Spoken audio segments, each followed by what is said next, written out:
A lot of times, people don't know how to get started when creating an online course. So today, we're going to be looking at two aspects of creating your online course. Firstly, the basics of what you should do to get started, and secondly, mistakes you need to avoid. So today, we're looking at the top 3 methods for recording and publishing your online course. Now, if that sounds like something you'd be interested in, how about you smash the like button as well as subscribe, and also hit the bell icon so you can be notified whenever we upload more videos. Okay, so let's go check it out. By the end of this video, you'll discover 3 techniques for creating and sharing online content, as well as 3 big mistakes to avoid when creating your online course. Let's start with PowerPoint and voiceovers to increase viewership and client satisfaction. First, use PowerPoint or Keynote with a voiceover to record and upload your online course. This method is easy, affordable, and excellent for those who are shy about getting in front of the camera. First of all, start with creating your presentation in PowerPoint or Keynote as you normally would. Then use screen capture software and a reliable microphone. The program will then merge your narration and PowerPoint to create a video, in which you can record yourself speaking about what's in the slideshow. At this point, you'll want to upload your video onto an online course which will be on your website, or you can then upload it onto Udemy. You can also use a tool like Zoom to be able to do this as well. Right now, I'm just going to give you a quick little guide on how to actually use Zoom. Well, firstly, you need to make your slide displays like you normally would. It's a really good idea to practice delivering your presentation on your slideshow after that. When you're ready, grab a good microphone and activate Zoom, and then choose the screen. In Zoom, choose the slideshow you wish to display.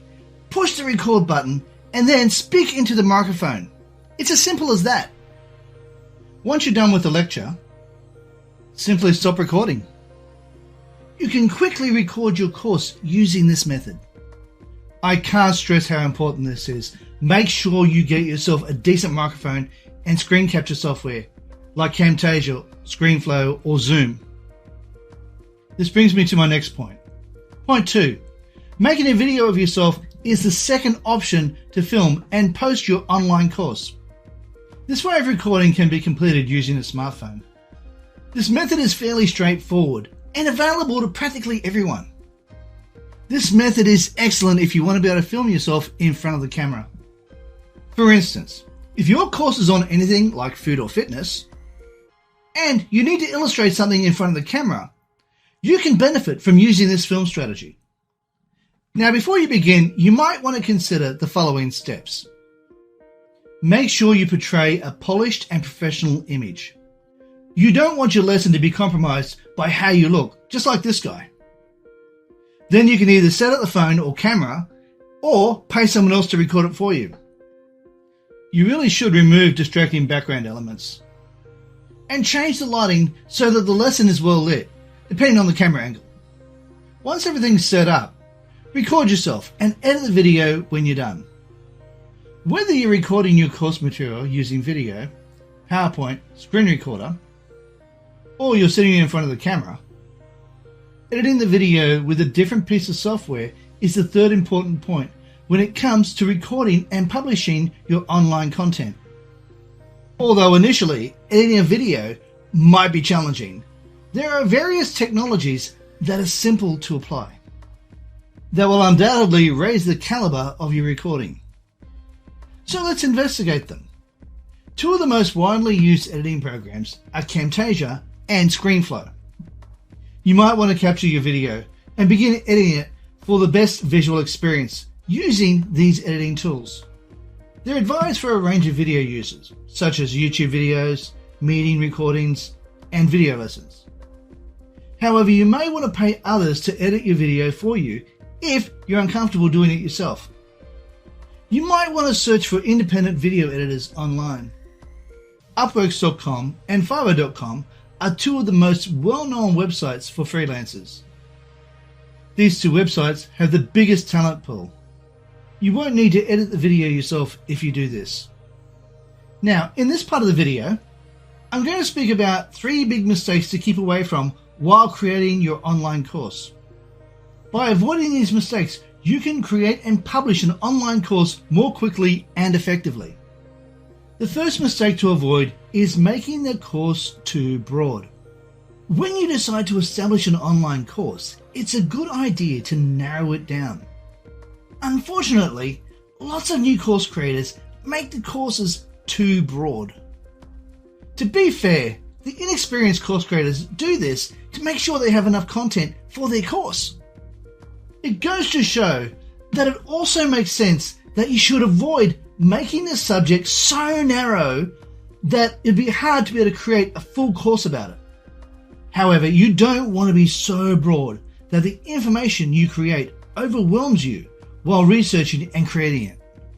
During the research phase, you'll uncover a lot of stuff that's intriguing, but it won't be directly relevant to the learning result, especially if you select a topic that's way too broad. Please be sure that the subject of your course is appropriate. Now, to figure out how to make sure your topic is not too broad and not too narrow, you're going to have to first start by picking a broad topic and then look at solving a specific problem within that topic. Once you've done that, go ahead and create the video course so you can solve that particular problem within the broad niche. Then concentrate on just answering the problem to that topic and tailor it to suit your learning goals. Mistake number 2. The second thing to avoid is not listening to feedback. Like a lot of other projects, when releasing your online course, you'll probably think of your first launch of your online course as your baby. You own it and you're proud of it. Although feeling this way about your online course is entirely natural and expected, you shouldn't let this lead you to disregard constructive criticism. Unhappy students will teach you a lot about how to make your course a lot better. Take note of the feedback from your students and modify your upcoming lessons accordingly. Your course will improve over time as a result of the comments you get. Enhancing your image as a course creator and drawing in additional students. Therefore, try not to take offense when you hear criticism. Instead, engage in polite conversation with that person to let them know that they are heard. Then go ahead and continue to improve your course to prevent any further complaints. Mistake number 3. The third mistake is making no attempt to build an email list when starting an online course. One of the best methods to advertise and sell your online course is by creating an email list. Don't expect to have very many viewers if you don't build an email list.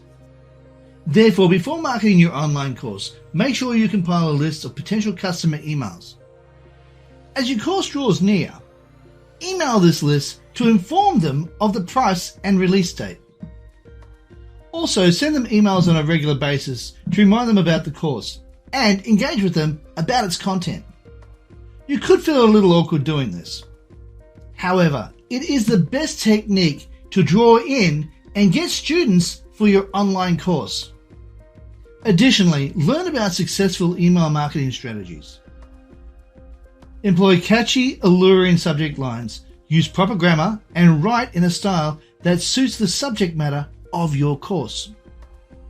Be sure to include important course details, like login details and instructional goals.